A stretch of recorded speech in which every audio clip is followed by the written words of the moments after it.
Capítulo 46. A lista de convidados para o jantar de ação de graças é só o caos. Mas achei que ele tinha destruído todas. Eden pronuncia-se pela primeira vez. É por isso que a existência de Grace foi tão inesperada, porque ela é a única gárgula que nasceu em 1000 anos. Isso não significa que aquelas que existiram antes dela estejam mortas, replica a carniceira. Nós vimos a corte, comenta Jackson. Não há ninguém lá. O lugar está totalmente destruído. Desaparecidas e mortas não são a mesma coisa. A carniceira olha nos olhos de Hudson. Você deveria saber disso melhor do que ninguém. O dom de Cyrus não é a mordida eterna? Pergunta Hudson erguendo uma sobrancelha. A carniceira revira os olhos. Mordida eterna. Seu pai sempre foi dramático. Não, o dom dele não é esse. Essa mordida é o veneno que ainda existe no corpo dele. Tem alguma coisa nessa história que não está se encaixando. Como Cyrus conseguiu envenenar as gárgulas ou mesmo manipular o veneno, considerando que a magia não funciona nelas? Canalizar a energia é algo que as gárgulas fazem naturalmente. Vocês são conduítes vivos. Cyrus apenas usou esse dom contra vocês. E como eu disse, a função do veneno é matar um deus. Por isso, também pode ser usado para matar uma simples gárgula. Ela encara algum lugar atrás de mim, agora perdida em seus pensamentos. Flint quebra o silêncio, irritado em que se encontrava. Mas a mordida de Cyrus não matou Grace. Ela continua viva. O olhar da carniceira se fixa no meu de novo. Você foi mordida pelo rei dos vampiros? Quando? Há uma urgência na voz dela que nunca ouvi antes. Faz uns 2 meses. Minha mão vai por instinto até a pequena cicatriz no pescoço, a mesma sobre a qual me esforço bastante para não pensar, depois que me tornei a rainha das gárgulas. Os olhos dela começam a brilhar com o mesmo verde esmeralda do cordão que nos une. Então, ele deve saber quem você é agora. Deve ter sentido o gosto da sua magia. Sendo bem sincera, sinto um arrepio só de imaginar que Cyrus sentiu o meu gosto. Sério mesmo, que nojo. É por isso que... Eu ia perguntar se foi por isso que ele queria mandar Hudson para a prisão, esperando que eu o acompanhasse para me tirar do tabuleiro. Mas paro de falar quando ela acelera e chega até mim em um piscar de olhos. Estende os braços e me faz ficar de pé. Não é a primeira vez que ela me toca desde que a conheci, mas é a primeira vez que consigo literalmente sentir o poder dela dentro de mim. Está logo ali abaixo da superfície, efervescendo, contorcendo-se à procura de uma saída. Sinto que ele busca o meu próprio poder, sinto que serpenteia ao meu redor, enquanto tenta encontrar uma abertura para... Cria uma barreira mental entre nós tão rápido e com tanta força que a carniceira se afasta, quase perdendo o equilíbrio. Eu esperava que sua divindade ainda não tivesse aflorado, a ponto de que Cyrus não pudesse senti-la. Ela sussurra após um momento. Mas infelizmente foi isso mesmo que aconteceu.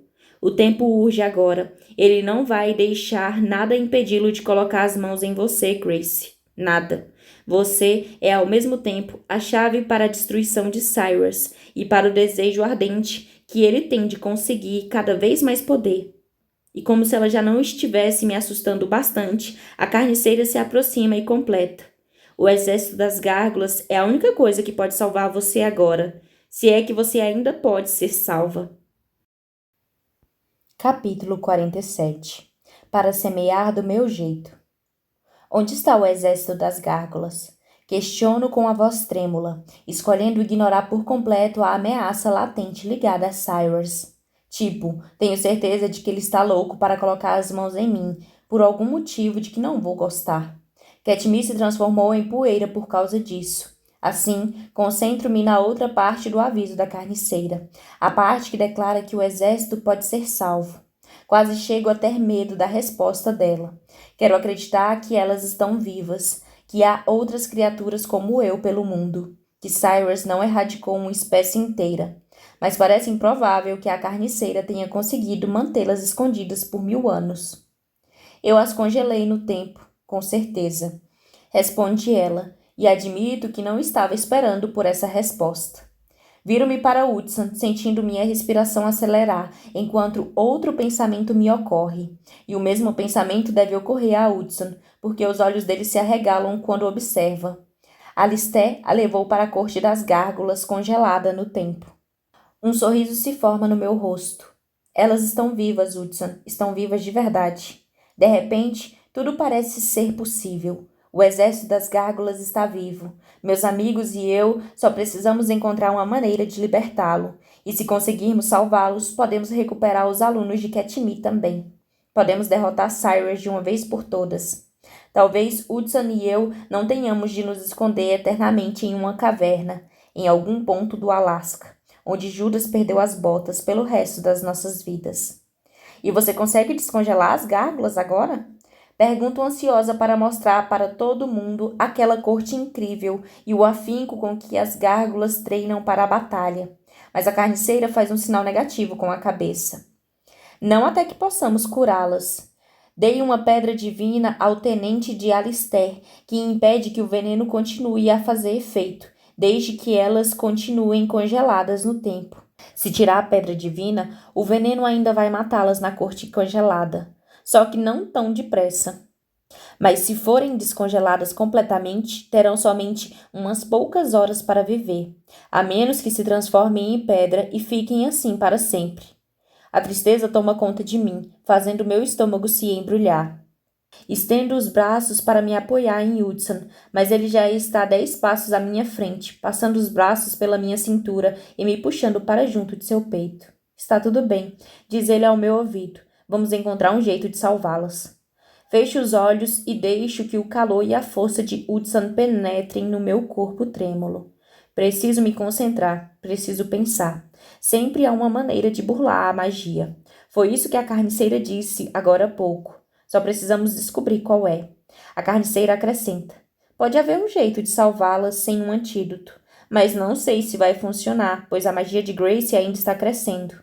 Hudson revira os olhos, porque é assim que todas as boas ideias começam, destacando os pontos ruins. Mas todos ignoram o sarcasmo. Eu mesma faço isso. Ele está desconcertado, furioso. A ideia de que Hudson vai se colocar em risco faz com que eu me sinta exatamente do mesmo jeito. No entanto, não posso simplesmente deixar o exército das gárgulas presos no tempo para sempre. Hudson emite um grunhido grave que vem no fundo do peito. Tenho uma sugestão. Será que não podemos simplesmente matar aquele desgraçado? Não é a habilidade dele que faz com que o veneno se espalhe pelo corpo das gárgulas? Gostei desse plano para matar Cyrus, admite Jackson. Se tivermos uma chance de tirar aquele cuzão da jogada, acho que devemos tentar. Não, a menos que vocês libertem o exército das gárgulas, sibila a carniceira. Congelei o exército para salvá-las, o que também prendeu o poder de Cyrus de canalizar a energia com elas. Mas ainda existe um elo com ele, o que significa que ele é tão imortal quanto o exército congelado. Já parou para se perguntar por que ninguém conseguiu matá-lo até hoje? Porque eu mesma não o matei, em vez de me esconder nessa maldita caverna de gelo? Prescruto ao redor, observando o lugar frio e inóspito, e concordo. Ninguém iria querer viver aqui por livre e espontânea vontade, em especial sem o seu consorte. Qual é a sua ideia tão ruim? Indago enquanto me preparo para a reação de Hudson. Normalmente, ele é o primeiro a me dizer que posso fazer tudo o que quiser, mas quando seu pai está envolvido, seu instinto de proteção sobre nós cresce bastante. Não posso culpá-lo. Cyrus é um monstro, sem dúvida. Porém, isso é apenas mais uma razão pela qual tenho de salvar o exército das gárgulas. Por mais que eu pense que os meus amigos são corajosos e poderosos, sozinhos não somos páreo para o rei dos vampiros. A essa altura, o restante da Ordem e Dawood já devem estar na corte vampírica. E se descobrirem que Cyrus está de fato drenando a magia dos alunos? E se já tiver matado algum deles? Se quisermos ter chance de impedir os planos de Cyrus, vamos precisar de um exército. Além disso, temos de libertá-los, porque eles são o meu povo. Contemplo o anel que Alistair me deu. Ele me nomeou sua sucessora pelo único motivo de eu ser sua neta. A vergonha faz minhas bochechas arderem quando percebo que não conquistei o direito de ser a rainha das gárgulas. Nem sei se sou capaz de fazer isso, mas pelo menos posso começar tentando libertá-las. Uma ideia ruim é melhor do que deixar o meu povo congelado no tempo por mais um dia, afirmo. Grace, Hudson me vira a fim de olhar para ele, e pela primeira vez, talvez em toda a minha vida, encontro o medo naqueles olhos azuis. Não por ele, mas por mim, e eu entendo. Todavia não temos escolha. Vai ficar tudo bem, asseguro a ele. Em seguida, olho para a carniceira de novo.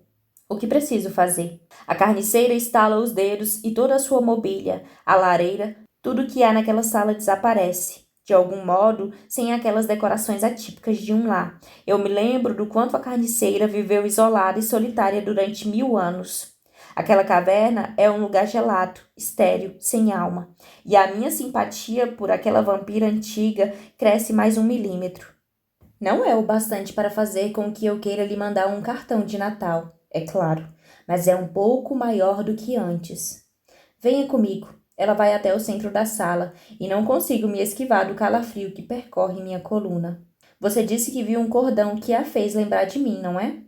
Confirmo com um aceno de cabeça. Um cordão verde e brilhante. O seu cordão de semideusa. E quando a carniceira verbaliza isso, é ao mesmo tempo uma resposta e uma ameaça. Quando a minha filha nasceu, Cyrus veio atacá-la. Eu sabia que tinha de protegê-la. Por isso, construí esta prisão no gelo a fim de o deter. Ela indica as paredes cobertas de gelo à nossa volta. Mas ele já tinha aprisionado o seu avô e envenenado as outras gárgulas. E eu sabia que não podia me permitir acreditar que não poderia ser derrotada. Por isso, tomei providências para protegê-las do rei. Ela faz um gesto para que todos recuem e se encostem nas paredes em busca de nos dar espaço para fazer, bem, o que quer que ela tenha planejado para nós. Hudson hesita, segurando minha mão com firmeza. Juntos, ele diz quando o encaro com expressão de dúvida. Você pode ter de fazer isso, mas não quer dizer que tenha de fazer sozinha. Vou ficar bem aqui, junto de você, o tempo inteiro, e se as coisas ficarem ruins, você aguenta firme e fica comigo também, certo? Meu coração derrete, porque não importa o que aconteça, ou quantos problemas ou reis vampiros raivosos tentem se interpor entre nós. Hudson é meu consorte, e isso é tudo. Certo, digo a ele, apertando sua mão mais uma vez antes de olhar para a deusa que nos colocou nessa situação. O que aconteceu com sua filha? Eu a escondi. De Cyrus, do mundo e até de mim mesma, ela responde. Seus olhos se tornam mais tristes conforme ela faz uma série de movimentos complicados com as mãos. Às vezes, ela traça linhas duras no ar, outras vezes faz curvas e volteios em arcos e curvas amplas. Quando termina uma série de gestos que até chegam a ser bonitos, um símbolo luminoso aparece diante dela e todos ficam espantados. A carniceira se gira ligeiramente e faz gestos que são parecidos, mas não exatamente os mesmos. Outro símbolo aparece. A luz que emana dos símbolos dança nas paredes da caverna de gelo, como chamas brancas bruxuleantes. E esse símbolo, que são 2 Vs virados de lado, tem algo que me parece familiar, mas não consigo determinar exatamente o que é. Ela se vira e começa a criar um símbolo conforme prossegue com sua história. Tirei a divindade da minha filha, assim como a sua gárgula, os seus cordões, como você diz, e os guardei em uma pequena semente congelada.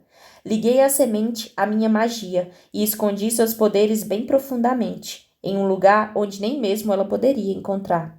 Esses poderes seriam passados de mãe para filha durante gerações, se necessário. Magia sempre atrai magia do mesmo tipo.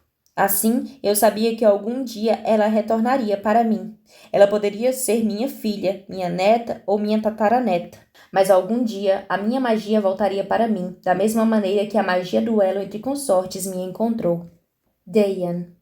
Hudson alonga a palavra enquanto fala. Isso significa que suas filhas nunca souberam quem realmente eram ou do que eram capazes durante a vida inteira? Sei que passei a maior parte da minha vida sem saber que era uma gárgula, mas agora não consigo nem me imaginar sem essa parte de mim. Talvez se eu nunca tivesse descoberto, não sentiria falta. Mas não consigo deixar de me sentir triste pela minha mãe, minha avó e pelas outras mulheres na minha linhagem materna. Tantas gerações de mulheres que nunca souberam quanto poder realmente tinham escondido dentro de si mesmas. Não até que minha magia me encontrasse. Ela concorda. Era a única maneira de ter certeza de que Cyrus jamais encontraria minha filha antes que ela estivesse pronta. Quando a sua mãe e o clã de bruxas vieram até mim para pedir ajuda à procura de criar uma gárgula, eu a reconheci de imediato. Concordei em ajudar, mas não lhes dei uma gárgula de presente, como eles imaginavam. Sua mãe já estava grávida de você, da maneira tradicional, e ser uma gárgula já era algo que estava em sua linhagem. Mas eu libertei a magia, e pela primeira vez em 1000 anos, Grace, ela estava livre para crescer em você. Os olhos dela se estreitaram em mim por um segundo, e pelo jeito ainda precisa crescer bastante. Ela balança a cabeça e agita de novo as mãos no ar. Sempre soube que minha filha seria a chave para libertar a todos. O exército, Alistair, todos. Somente outra gárgula conseguiria ouvir Alistair e libertá-lo. Somente outra gárgula que também fosse uma semideusa poderia viajar para a corte congelada. Eu posso congelar a corte, mas uma gárgula também pode viajar até lá. E somente uma semideusa, que também esteja ligada ao cordão mágico das gárgulas, poderia usar sua magia para salvar a todos. Enquanto ela fala, não consigo deixar de perceber que há mais de uma dúzia de símbolos flutuando no ar agora, quase formando um círculo completo ao redor de nós três, com nossos amigos ainda encostados na parede de gelo do lado externo ao círculo. E como esse meu cordão de semideusa pode salvar o exército? Questiono. Há um pedaço de mim que realmente espera ser necessário tocar no cordão. Na última vez que tentei segurar o cordão verde, bem, Hudson acabou se tornando o dono de um farol ligeiramente destruído. Bem, se tivéssemos um antídoto, seria mais fácil. A carniceira faz um último volteio com as mãos pelo ar. E o último símbolo se acende e ganha vida para completar o círculo. Em seguida, fica de frente para mim, com os olhos iluminados por um prazer diabólico, e conclui: mas podemos usar a sua força de semideusa para expurgar o veneno. Ela encosta as pontas dos indicadores e polegares e em seguida as afasta, e um cordão fino e faiscante aparece entre suas mãos, esticado. Imagine que você tem um cordão que a conecta ao exército. Ela cria um nó no meio do cordão. E na outra ponta deste cordão está Cyrus, usando sua habilidade de controlar correntes mágicas para enviar um veneno do interior do seu corpo pelo cordão. Ante tais palavras, a extremidade do cordão em sua mão direita começa a brilhar com uma luz vermelha que se espalha pelo cordão, passando pelo nó e seguindo até a ponta oposta. Se você usasse sua habilidade natural de gárgula para canalizar a magia, poderia usar sua força de semideusa para empurrar o veneno para outra direção. O brilho avermelhado começa a recuar pelo cordão, passando pelo nó e voltando até a mão de onde surgiu. Se tiver força suficiente, pode conseguir arrancar o veneno de todas as gárgulas e fazer com que ele volte direto para a garganta de Cyrus. Capítulo 48. Os cordões que tudo conectam. A carniceira prossegue. Quando a habilidade de Cyrus não estiver mais ligada ao exército congelado, ele vai perder sua imortalidade. E, enfim, vou poder sair dessa caverna e ensinar aquele homem o que acontece quando você irrita uma deusa durante 1000 anos. Hudson continua inconformado. Mas quando ela toca o cordão que liga a todas as gárgulas, o veneno não vai simplesmente voltar para Grace pelo cordão? Ainda sobre a influência da habilidade de Cyrus? A carniceira faz um sinal negativo com a cabeça. Isso já aconteceu. O quê? Toco a minha barriga e os braços, testando para ver se isso faz com que eu me sinta adoecida. Mesmo ciente de que não faz o menor sentido, mas é o que acontece quando alguém me diz que fui infectada com um veneno mágico, estou apalpando alguma coisa para ter certeza de que está tudo bem. Hudson deve estar pensando a mesma coisa, porque desliza as mãos pela minha cintura e para baixo dos meus braços, puxando-me para junto de si. Mas estou me sentindo bem, garanto a ela. Claro que está. Ela afirma como se aquilo fosse a coisa mais idiota que ela já ouviu durante todo o ano. Fui envenenada antes de você nascer, e você é minha descendente. Sendo assim, você herdou um pouco da minha imunidade. Foi por isso que a mordida de Cyrus não a matou também. Bem, isso até que faz sentido depois que ela explica. Decido aceitar aquilo como verdade. Agora, se o seu consorte puder tirar as mãos de cima de você por 5 minutos, venha até aqui e vamos começar. Ela aponta para um espaço no meio do círculo. De jeito nenhum, responde Hudson pegando minha mão e se dirigindo até o centro comigo. Onde ela for, eu vou. Fico esperando que a carniceira faça algum comentário ácido, mas ela nos surpreende. Sim, eu me lembro daqueles primeiros dias. E seu olhar se concentra em algum ponto atrás de mim, por uns momentos antes de sacudir a cabeça. Olho para os nossos amigos para fora do círculo mágico, mas parece haver alguma coisa errada com eles. Jackson está ao lado de Micah e Flint, mas sua mão está levantada, como se quisesse apontar alguma coisa. Eden está ao lado de Mace, e elas estão com os rostos próximos, como se conversassem em voz baixa, mas nenhuma delas está falando. Estou a ponto de perguntar à carniceira o que está acontecendo quando ela declara: tudo e todos que estão fora desse círculo estão congelados no tempo, mas não vou conseguir manter isso por muito tempo. Por isso, é melhor nos apressarmos. As sobrancelhas de Hudson se erguem e ele observa surpreso. Todo mundo que está fora do círculo ficou congelado? Tipo, o mundo inteiro? Seria mais correto dizer que o tempo está congelado, em vez de alguém. Não podemos correr o risco de que Grace descongele o exército por acidente. Assim, dei espaço a ela para trabalhar aqui, no espaço entre momentos. Ela ergue uma sobrancelha enquanto me encara. Mas estes momentos diminuem a cada segundo desperdiçado. Agora vem aqui. Vou depressa até o meio do círculo e ela me oferece instruções básicas sobre o que devo fazer a seguir. Mas no fim das contas, resume-se a: tente sentir aquilo que parece ser a coisa certa a fazer. Sinto vontade de rir, porque tenho a impressão de que a coisa certa a fazer é pegar meus amigos e ir para bem longe desse lugar, o mais rápido que pudermos. Mas como não é uma opção que temos, porque nunca temos outra opção, cerro os dentes e entro em ação. Fecho os olhos e repasso as instruções de cabeça. Preciso encontrar a conexão com todas as gárgulas dentro de mim, com uma das mãos, e tocar o seu cordão verde com a outra. Em seguida, segurar com força e empurrar. Ela alega que deve ser fácil descobrir a direção certa para empurrar o veneno, pois deve ser mais forte em apenas uma direção. A mesma direção onde ele se originou, ou seja, Cyrus. Conheço a sensação de conversar com Alistair dentro da minha cabeça, mas não faço ideia de como posso tentar formar essa conexão com alguma outra gárgula.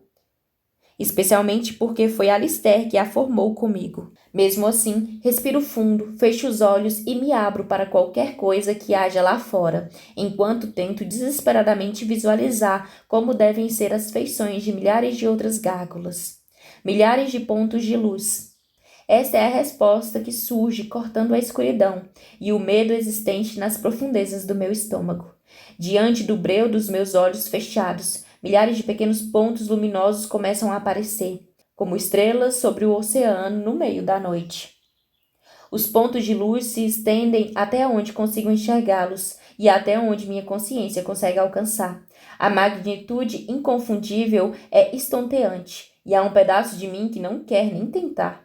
Há estrelas demais, uma quantidade enorme de almas que tenho de tentar alcançar. Não vou conseguir alcançar todas. Por outro lado, é com isso que Cyrus está contando. É o que ele sempre espera que aconteça em situações insustentáveis do tipo: que eu fique com medo e desista, antes mesmo de tentar. Nunca fiz isso antes e não vou fazer agora, mesmo com uma tarefa digna de Sísifo à minha frente. Assim, sem saber o que devo fazer, estendo os braços e tento pegar um punhado de estrelas do céu. Não funciona. Que grande surpresa. Mesmo assim, tento de novo. Mas a cada vez que tento pegá-las, elas se afastam ainda mais. Como se não tivessem vontade de serem tocadas por mim. Ou pior, como se não quisessem ser salvas. Pensar no assunto me assusta bastante. Afinal de contas, estou agindo puramente pela fé aqui, acreditando no que a carniceira me diz. Embora ela não tenha sido muito sincera ou honesta nas coisas que falou antes. Será que está mentindo de novo, tentando me obrigar a fazer alguma coisa que eu não deveria fazer, só porque isso se encaixa em seus planos? A ideia quebra a minha concentração e as estrelas começam a esmaecer. No começo, permito que isso aconteça, o que me faz pensar que sou capaz de executar isso, de qualquer maneira. Mas em seguida, a voz dentro de mim: não, não exatamente a voz. Alistair diz: força, Grace. Força, força, força. Não sei o que requer tanta força, considerando que as estrelas insistem em escorregar como poeira entre os meus dedos. Mas ele é tão persistente. Força, Grace, força, que simplesmente não consigo desistir. E sem dúvida, não posso virar as costas para isso. Não se eu quiser encará-lo de novo, ou a mim mesma. Assim, faço a única coisa que posso. Apoio-me em Hudson com ainda mais força e me inclino para a frente, dentro da minha mente, recolhendo um punhado enorme de estrelas para junto de mim com as duas mãos. Desta vez, dá certo. Ou quase. As estrelas não se afastam de mim como havia acontecido. Mas à medida que escorregam por entre os meus dedos e se espalham pela escuridão, vão ficando maiores e mais longas. Elas se alongam até não se parecerem mais com estrelas. Em vez disso, parecem com milhares e milhares de cordões de uma malha feita de luz, esticados diante de mim. E respiro fundo, estendendo os braços e envolvendo toda aquela cortina de luz. Mas de repente, aqueles cordões começam a vibrar nas minhas mãos. No começo, de maneira mais suave. Em seguida, com mais força, até que choques elétricos crepitam conforme sobem pelos meus braços e sou acometida pela sensação de que vão ser arrancados dos meus ombros. Parece uma prova ainda maior de que elas não querem que eu as toque. Não querem que eu as ajude. Assim, começo a soltar os cordões, mas no segundo que afrouxo a pegada, a voz de Alistair surge ainda alta e clara na minha cabeça. Grace, você precisa segurar com força. A voz dele soa como a do rei das gárgulas agora, não como a da fera imortal, e meu instinto faz com que eu preste atenção nele. Abraço os fios com mais força junto do peito, segurando cada um deles, apesar dos choques elétricos que sacodem meu corpo. A dor é intensa, quase insuportável, e sei que não vou conseguir segurá-los para sempre, ou mesmo por mais tempo. Por isso, respiro fundo, tento inspirar em meio à agonia e usar minha outra mão para pegar o cordão verde, que me conecta à carniceira. O cordão verde que ainda há pouco parecia me conectar ao universo em si. Hudson dá um grito quando solto a sua mão, mas não tenho energia para reconfortá-lo agora. Não quando eu realmente preciso usar toda a minha energia para conter os cordões de luz. Cada grama da minha força de vontade para não o soltar e dar um fim à agonia. Os nós dos meus dedos roçam o cordão verde e estremeço por dentro. A dor não diminui e o tempo não parece parar, como tipicamente acontece quando o toco. Consigo ouvir Hudson chamando o meu nome. Sinto que tenta me alcançar por meio do redemoinho de sensações que me atravessam, mas parece que ele está do outro lado de um campo vasto e vazio na minha mente, e não consigo me concentrar nele. Tento afastar a necessidade de responder. Tento me afastar dele, pelo menos por enquanto, e me concentro no cordão verde, bem na frente dos meus dedos. Parte de mim tem medo de segurá-lo e se preocupa com que eu possa descongelar o exército acidentalmente, assim como a carniceira sugeriu que poderia ocorrer. E se o círculo dela não impedir que isso aconteça? Todavia, quando observo com mais atenção os cordões reluzentes das gárgulas, percebo que não preciso me preocupar com a possibilidade de descongelar o exército envenenado. Reconheço a magia da carniceira no mesmo instante. Ela envolve cada um dos cordões, e é imensa. Acho que nunca conseguiria suplantar essa quantidade de poder. Jamais. É isso que me impele a fazer mais do que simplesmente tocar o meu cordão verde dessa vez, mais do que simplesmente envolvê-lo com a mão. Se eu for fazê-lo, preciso mergulhar de cabeça, preciso ir com tudo. Por isso, envolvo a mão ao redor do meu cordão de semideusa, segurando-o com toda a força que tenho, enquanto o inferno surge na terra. Relâmpagos cruzam o céu e o som de algo se quebrando sobre mim preenche a sala. O vento que senti mais cedo retorna como um furacão, me acertando com tanta força que quase caio no chão. Hudson me salva. Sinto as mãos dele ao redor da minha cintura, mesmo em meio à tempestade. O vento, o cordão verde e os prateados me seguram no lugar enquanto o mundo ruge ao meu redor. Há outro relâmpago, outra rachadura ensurdecedora, e por um segundo o rosto de Remy surge diante dos meus olhos. Ele sorri para mim, como se quisesse dizer em que diabos de confusão você se meteu agora. E parece tão real que não consigo deixar de pensar que ele está bem aqui na minha frente. Remy, eu o chamo, tentando tocá-lo, mas ele desaparece com uma piscada de olho no mesmo instante em que os cordões finos e prateados são arrancados da minha mão. Tento pegá-los de volta, mas o vento já os soprou para tão longe que desapareceram em meio à escuridão. Gracie! Grita Hudson, fora do mundo interior no qual me encontro, e eu me viro instintivamente para ele. Hudson? Indago num sussurro surpreso, quando o vento continua a me fustigar. Gracie! Ah, aí está você. Ele me agarra e me puxa para junto do peito.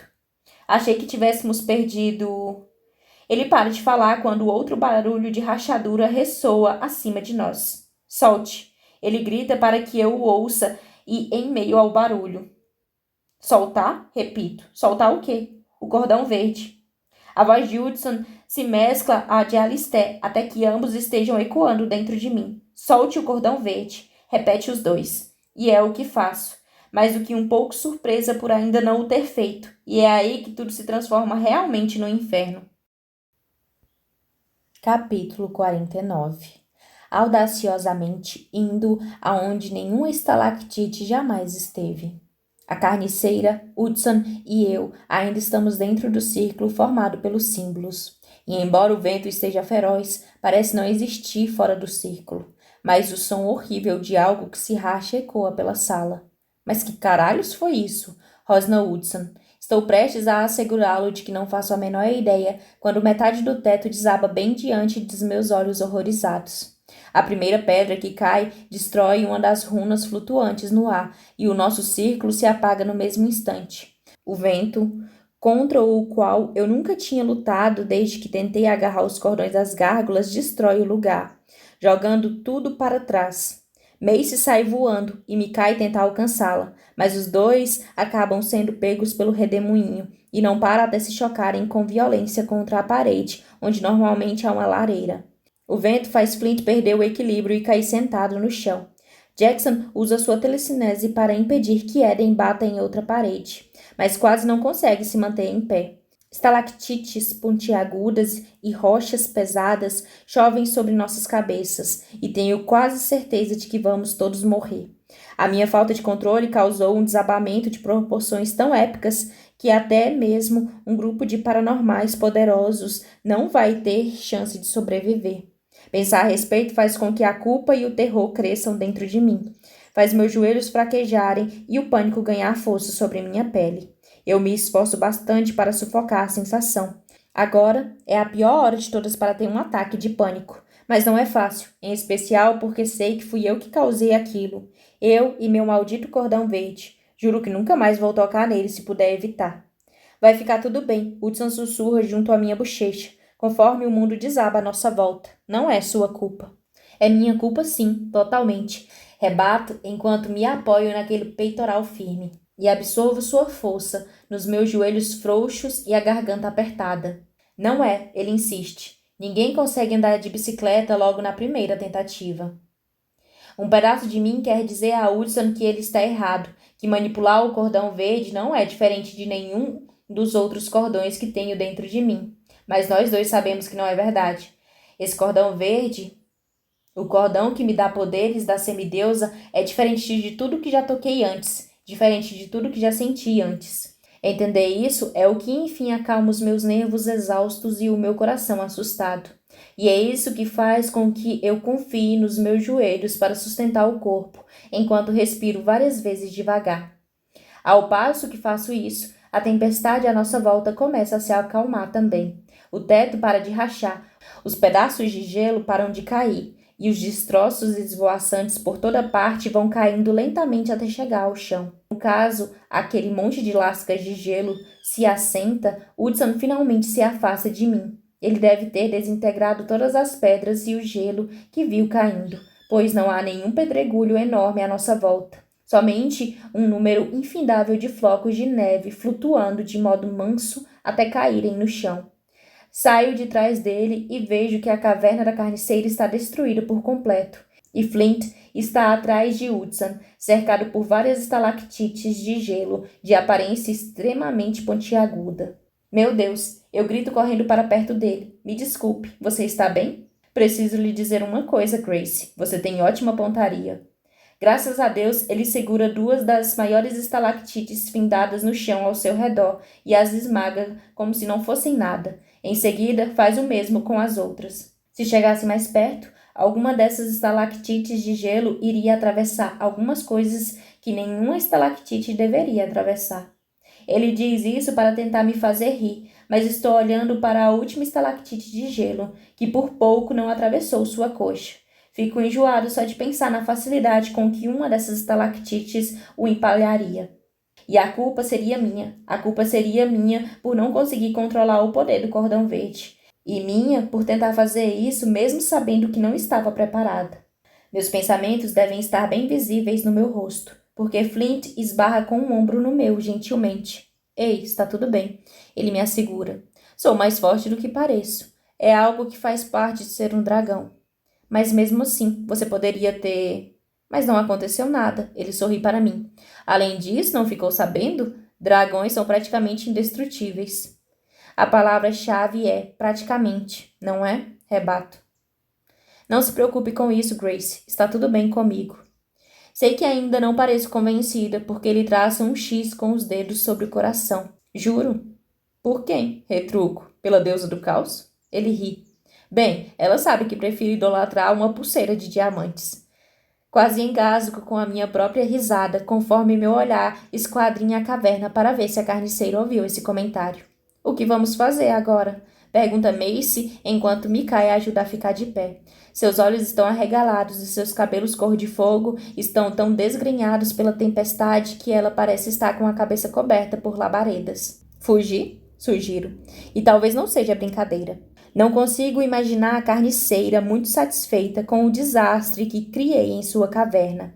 Mas, para minha surpresa, ela se aproxima e anuncia.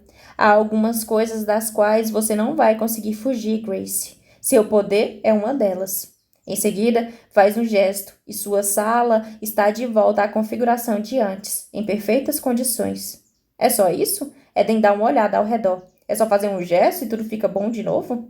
É só isso, concorda a carniceira enquanto examina a sala com satisfação. Mas acho que tudo fica bem é um eufemismo, você não acha? Eu achava que estava mais para um exagero. As palavras ditas por uma voz masculina muito irritada que não conheço ecoam pela caverna. De qualquer maneira, você e eu raramente concordamos em alguma coisa, não é, Cássia?